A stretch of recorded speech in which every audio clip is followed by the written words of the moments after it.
Hello guys, मैं शोभित शाक्य हूं और knowledge about universe YouTube channel में आपका स्वागत करता हूं। फ्रेंड्स, यह तो आप जानते ही होंगे कि चंद्रमा पृथ्वी का एकमात्र प्राकृतिक उपग्रह है। खुद से नहीं चमकता बल्कि सूर्य के प्रकाश से प्रकाशित होता है।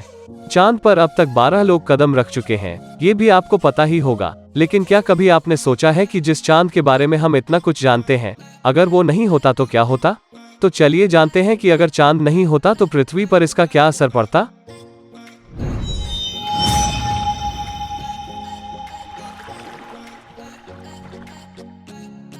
अगर चांद नहीं होता तो धरती पर दिन रात 24 घंटे के बजाय सिर्फ 6 से 12 घंटे का ही होता।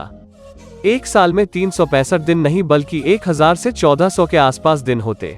ये तो आप जानते ही होंगे कि रात में हल्की रोशनी चांद के कारण ही होती है, लेकिन जब चांद ही नहीं होता तो रोशनी भी नहीं होती। हर जगह गहरा अंधेरा ही छाया रहता। चांद अगर नहीं होता तो धरती पर न तो चंद्र ग्रहण होता और न ही सूर्य ग्रहण, क्योंकि सूरज को ढकने के लिए चंद्रमा होता ही नहीं। चूंकि पृथ्वी 23.5 अक्ष पर झुकी हुई है, लेकिन अगर चांद नहीं होता तो ये किसी को नहीं पता कि पृथ्वी का झुकाव कितने अक्ष पर होता और उस झुकाव के कारण पृथ्वी पर कैसा मौसम होता।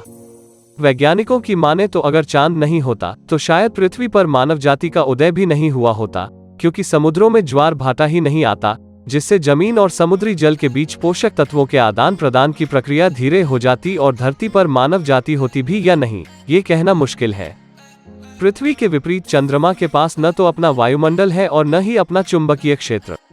चंद्रमा पर हर चीज का वजन पृथ्वी पर के वजन का छठा हिस्सा ही रह जाता है, यानी जो चीज पृथ्वी पर 60 किलो भारी है वह चंद्रमा पर केवल 10 किलो भारी होगी।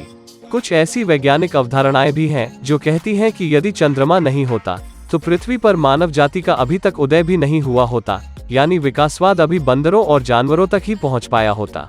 ऐसा इसलिए क्योंकि चंद्रमा के न होने पर ज्वार भाटे नहीं होते और उनके न होने से भूमि और समुद्री जल के बीच पोषक तत्वों के आदान प्रदान की क्रिया बहुत धीमी पड़ जाती। इससे सारी विकासवादी प्रक्रिया ही धीमी पड़ जाती। इस वीडियो में फ्रेंड्स इतना ही। अगर वीडियो पसंद आए तो please video like, share and subscribe कर दीजिए। धन्यवाद।